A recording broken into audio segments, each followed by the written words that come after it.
leave, or we don't talk about that. Do, I think do, that's do what these, she. does this line of question answering have anything to do with life being easier or harder? Like having like the ability to be open with your parents, does that make your life easier or harder? I'm confused where we're going with the answers or the question. Maybe the question was different, That's but I part of don't. it. That's part of it But because Having the ultimately, ability to communicate, does that mean that life is easier or harder? I don't know. Like I feel like this. Yeah. I feel like the It, question is. Go having ahead, Kim. been able to communicate with your parents, that takes away another stage of healing that you're going to have to do when you get to your adult stage. So in the end, it does make your life easier because that's one less trauma that you have to heal from and overcome, and that's one less thing that will push you into, because the traumas are like dominoes, like one goes into the next. So it does help, in the grand scheme of things. Mm. I think when I think of like when someone asks me, do people have it easy? I think about like opportunities and education and things like that. Not the ability to speak openly to like to ask questions to your parents. Like that's so far down the totem pole of like what makes life easier or harder. Did you have parents who asked you questions and who gave you the autonomy over your body and your mind? Probably not. Nah, my parents give direction. They don't negotiate. So you never had a voice as a child. Nah, they need one. They gave me my voice, You and gave I you a don't feel no voice? kind of way about it either. Oh wow.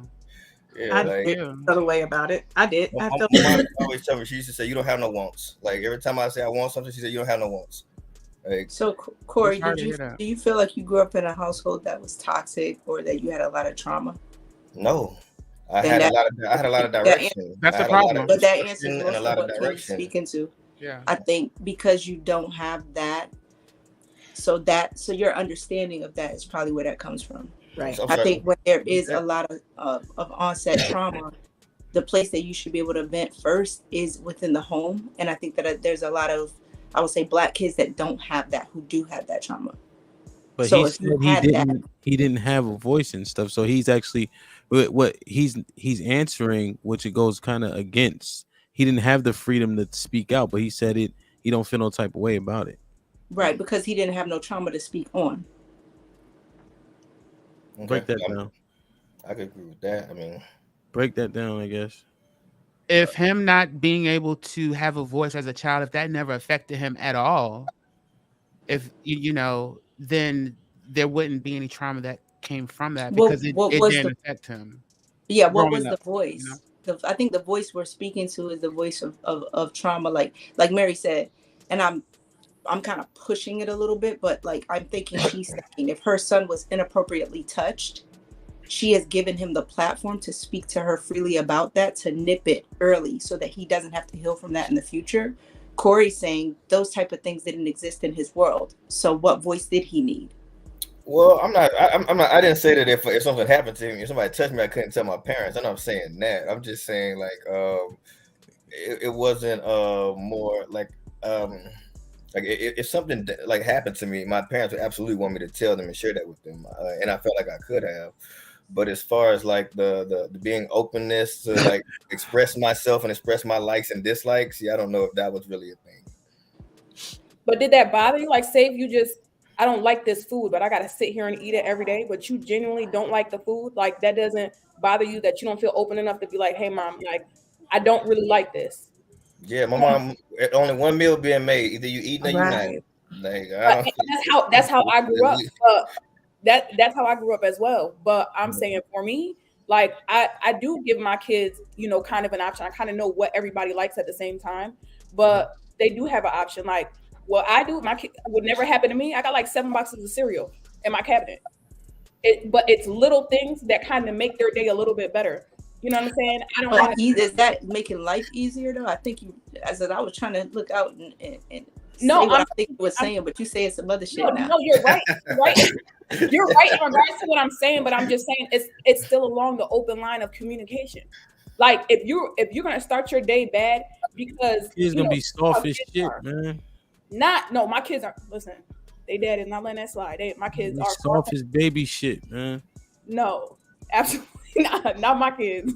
Issa, what you about to say? I disagree. Oh, I think Yeah, we let me just get Issa like real this quick. generation, we give them so many options and freedoms to even let me speak from a CPS point of view. Like, and I grew up in an era where go get a switch off the tree and you're gonna get that ass tap. And no one was coming to knock on my door. So there was discipline, and it was okay to discipline your kids. This generation, it's not okay to discipline your kids. I get cases all the time because so and so went to school and said their parent hit them. And I'm one of those social workers. Well, what did you do? Is there marks and bruises? I can't say nothing. They have the right to discipline you, but these kids have no boundaries. They have they're just out of control, and that is why they have it easier, because we grew up with structure and boundaries. Totally but agree. But I also think that we are a stronger generation for it. Thank you. I agree with you. Go ahead, I Kenny. mean, I personally like I'm there with you with the not having a voice growing up and not feeling comfortable to speak up. I'm like that was totally my childhood. But when you speak on the cereal thing, that spoke to me because my mother had, Equate brand. She had Family Dollar chicken and noodle soup. She didn't have Campbell's. She had the cheap toilet paper, not the triple quilted, but over and she had chicken thighs and legs, not chicken breasts and wing, you know. But at my grandma's house, there was breast and wing, there was extra, there was like, bounty paper towels, it was very small things, but it made a difference to me. And although I grew up with both, if I didn't because I had both, I don't think that I would have became any more softer if I would have had what my grandma's my whole life. You see what I'm saying? Do you think that hard times create hard men and soft times, easy times create soft men? Yeah, yeah, I agree. But it doesn't have to be traumatic for you to for a man to have some toughness and some strength and perseverance to him. He doesn't have to go through trauma in order for that to happen. Agree. Trauma does not equal strength. Yeah, that's because you're doing extra work in the long run to fix it, because it's not your responsibility that your parents did whatever to you, but it's your responsibility to heal from it. So if you do go through trauma growing up, that's one more thing that you're going to have to tackle before you can reach to wherever you're going, because you're going to have to tackle it one way or another, unless you'll end up the people on the corner and on the street, the people who give up, the people who that are in your families that you know of that have given up in some which a way of life. You could be like that. A lot of people can't handle it. Yeah. So That's true. I understand. I'm looking at the question, scrolling, and I'm like, easier. Like, I think the question is very broad. Like, Very so broad. what is easier? Yeah. What is your definition, Mary? I of wanted easy? to start backwards, kind of Q. Right. So this is the headline topic, right? Right. But I wanted to kind of just get everybody's thoughts on this, but specifically Mary, because she said she had a lot to say on the topic. I don't know what that was, so I wanted to kind of just drill that down. You feel me? But I have some more pointed questions that may even be lighter. Like, for instance, go ahead. What, Ken? Don't do that. Don't do that. I just had something to say on that before you moved on. Go ahead. So I think that regarding information, right? Yeah, it's easier that the kids can have the information at their fingertips. They don't have to go to the library and things. It's less time, being spent.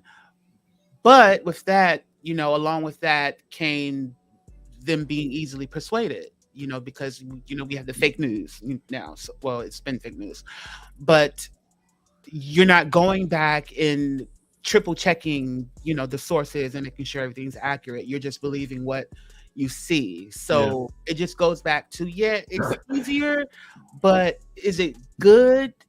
We don't know. Is it good that we have YouTube and tablets and the kids can just sit down and look at the tablet and the parent can drink their wine and watch their favorite show and not be attentive and not be a parent? Is it easier load for you as a parent? Sure, but it's not good. Right. Okay. You gonna have one less Facebook friend. Fuck. Like, share, subscribe, tell a friend to tell a friend, and we out.